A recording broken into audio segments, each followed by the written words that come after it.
Okay, hi everyone. My name is Aaron Wilson. I'm the CEO of My Mortgage Trainer, and we are the nation's, I'd like to say, leading provider of pre-licensed education for those that are looking to enter into the mortgage industry.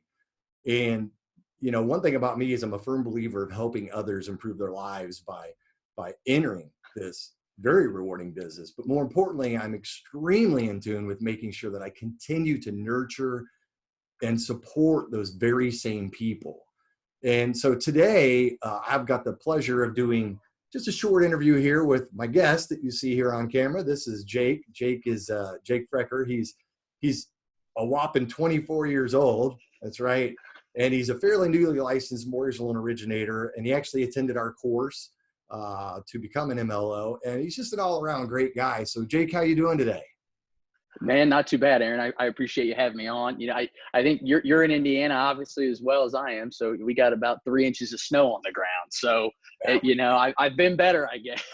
Yeah, right. Yeah, the snow's kind of a bummer, but we'll make it work, right? Yep, So, that's Jake, right, man. could you tell us, just like a little bit about your background, like just prior to becoming a mortgage loan originator?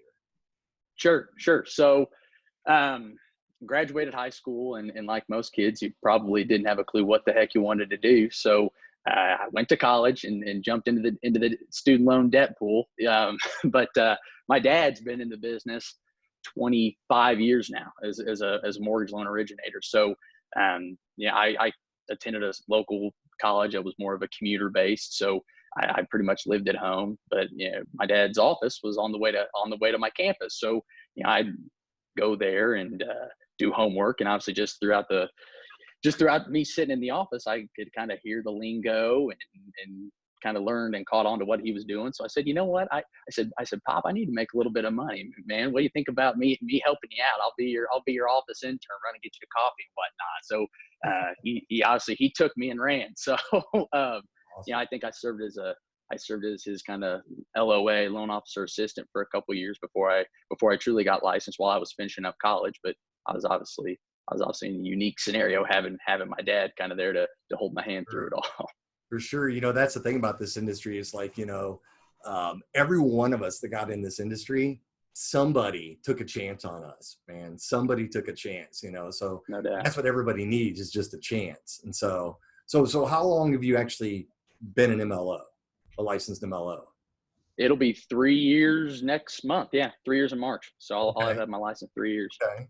So then, all right. So you got almost 3 years in now. You've obviously seen your dad kind of work his way through the mortgage industry as well. But what's your Yeah. what's your impression of the industry overall? It's you create your own destiny, I guess is the best way I'll put it. And Aaron, we've obviously talked a few times here, and I love to throw this little plug in. Buddies of mine, my dad's made a good living in this business, so I had a blessed childhood growing up. I can't say I struggled for much. So my buddies have seen that, and obviously I've gotten into the business, and I like to think I've done fairly well. So my buddies all kind of, hey Jake, what do I need to do? I want to get into this. It's not easy, but nothing worth having is easy. But the thing that I tell anybody who's considering it, it's an aging industry. I mean, I look and sit around and I see guys like my dad. He just hit the hump. He just turned 50 a few months ago. So, people like my dad, they're the norm in this business. So they're all going to start retiring here and get their beach houses down south.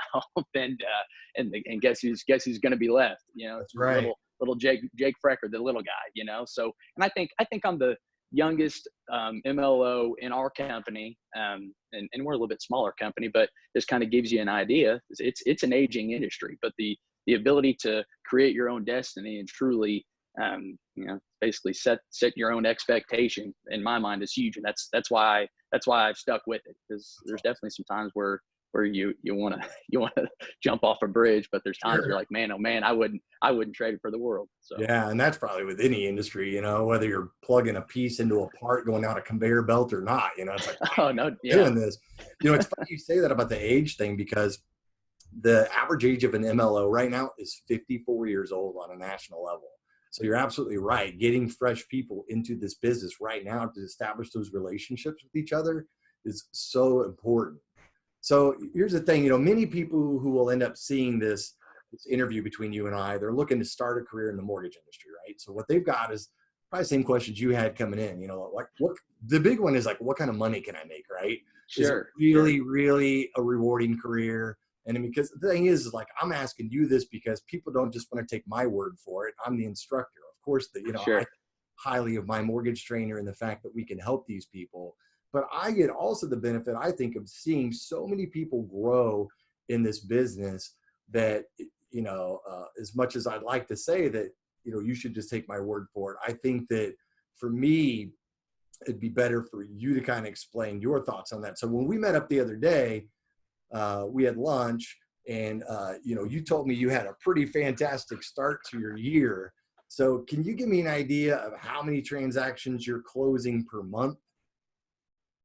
Yeah. So ramped up, like, you started, you're almost on your third year. Like, what does it look like from the beginning, and where are you now? And, Sure. So I'll kind of start from March of 17, I guess it would have been when I got my license. So, I was finishing up college then. And so I didn't really, I think I graduated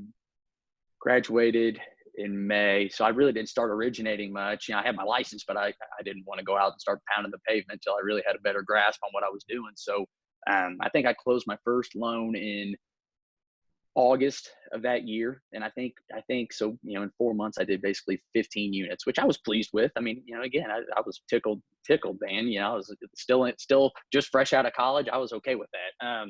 Last year, so really was my first, or it had been 18, I guess. So 18 was that year, then 19. So was my first full year in the business. I think I did 78 units last year and did $14 million in loan volume. And then starting out the year this year, I was actually second in our company. Not that that means anything, but I did 11 units for $2.1 million in loan volume. So the lucrative side of the business, obviously you want to do something you enjoy and love, but you also want to be able to keep the lights on. So I make one in January. Correct. Yep. What's supposed to be the slow time, I guess. So that was my best month ever, oddly enough. So awesome. I'll take it. That's fantastic. So one of the things that we talk about when we do the intro to mortgage origination is, like, again, how much you can make on a transaction. Can you confirm for me and for everybody else who's watching this, based on 11 transactions, can you give the audience like an idea of what your basis point payout would be on a transaction?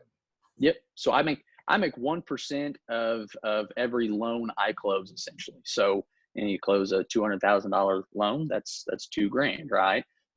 So that's pretty typical from my experience. So, but again, you look at it from a yearly basis. You got the ups and downs. You kind of gotta. It's not like you got a paycheck coming every month, but when it's good, it's good, and when it's a little slow, you got that money rattled for the rainy day. Right.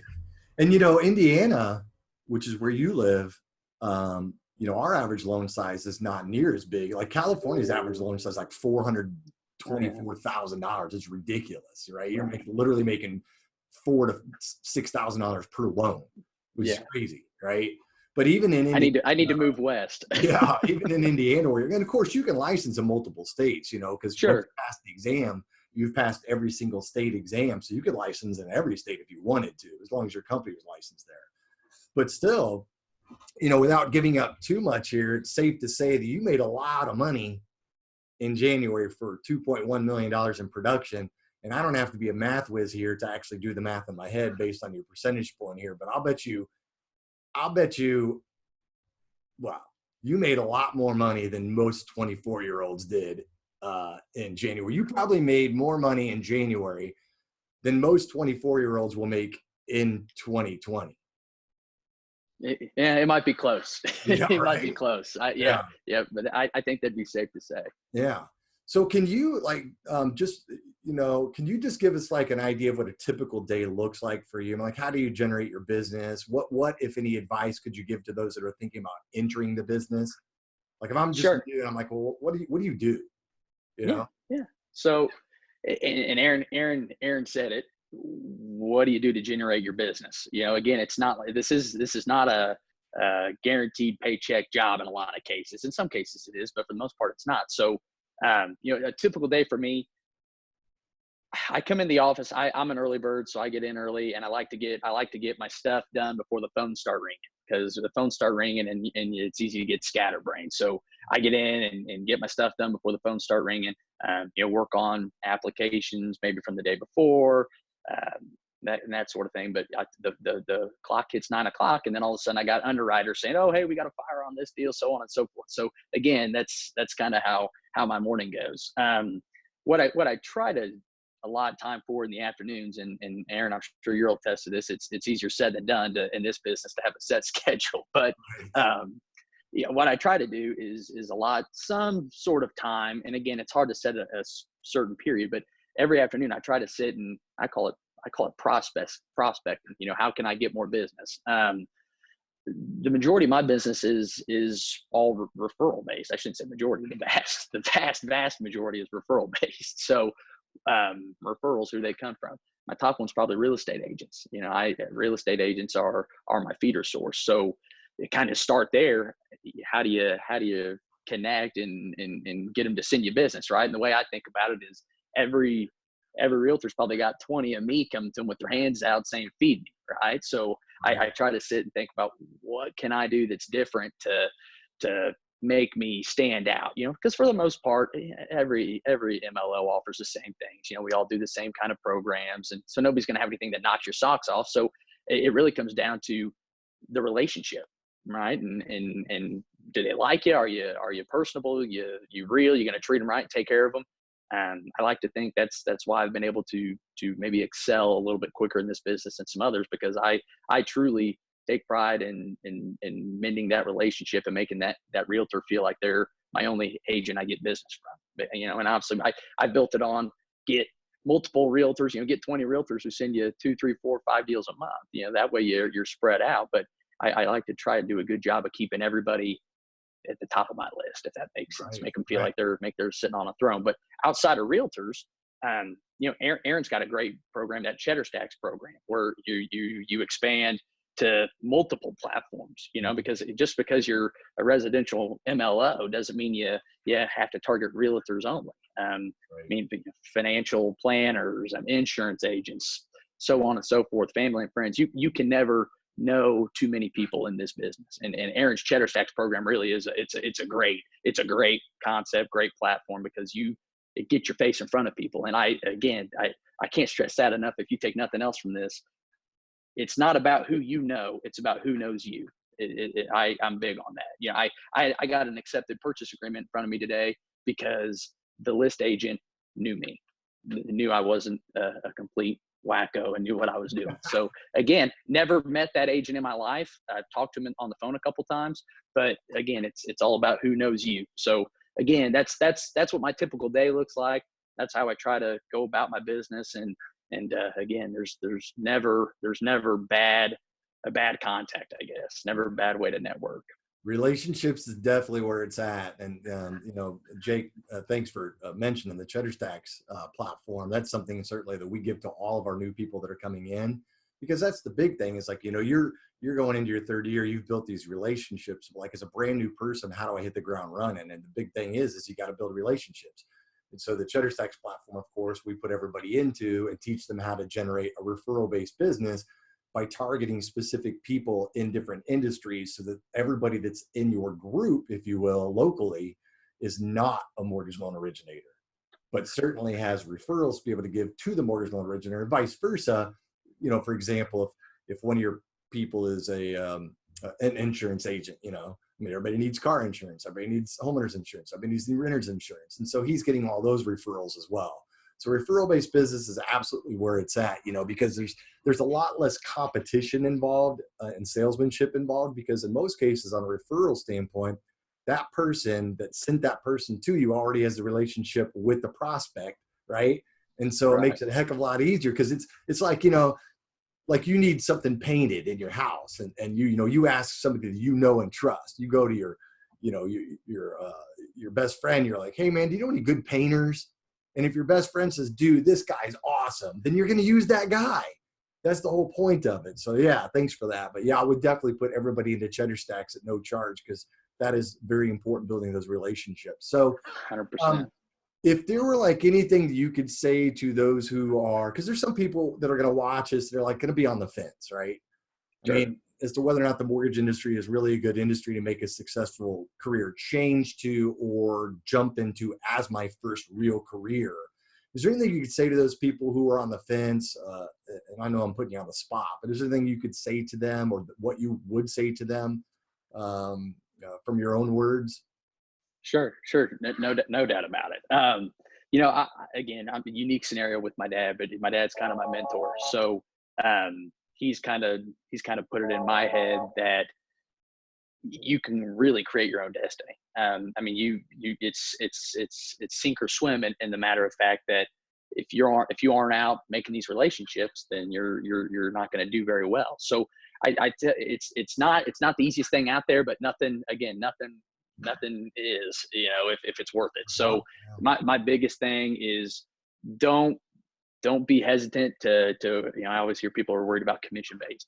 Again, I'm big on nobody can tell me what I can and can't make, right? I'm gonna go get it, and I'm gonna hustle to make it happen. So that would be my biggest thing. It's I got my degree in sport management, and for the longest time I thought I was going to get into ticket sales for the Indiana Pacers or something. And it took me a month to sit at my pop's desk, just kind of hearing him talk and watching him sling deals around. I'm like, all right, yeah, this is something. It's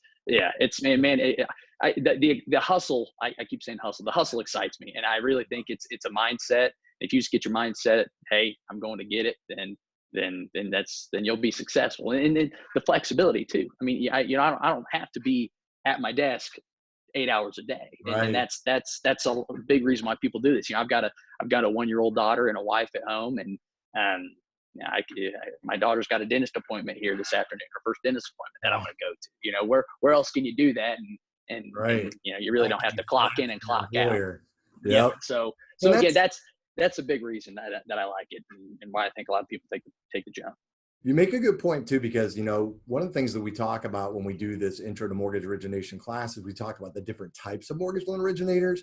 And so you are what I would call like the branch-based MLO that has that flexibility. And we talk about that. And those people have flexibility, they have higher payouts. But you're right, a lot of it is, it's kind of a meet or beat scenario. Like you might make minimum wage meet or beat against your actual production, right?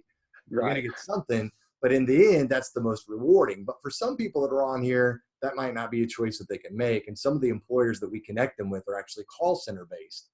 And in the call center based, of course, you're going to get a salary, and then you're going to get a bonus structure based on the number of units that you close. And those are great too. Those are great learning grounds for people to coming into the industry. They have a lot of security for somebody coming in because, they've got a nice salary plus bonus. They're working for a big company in a call center that's probably got a lot of perks.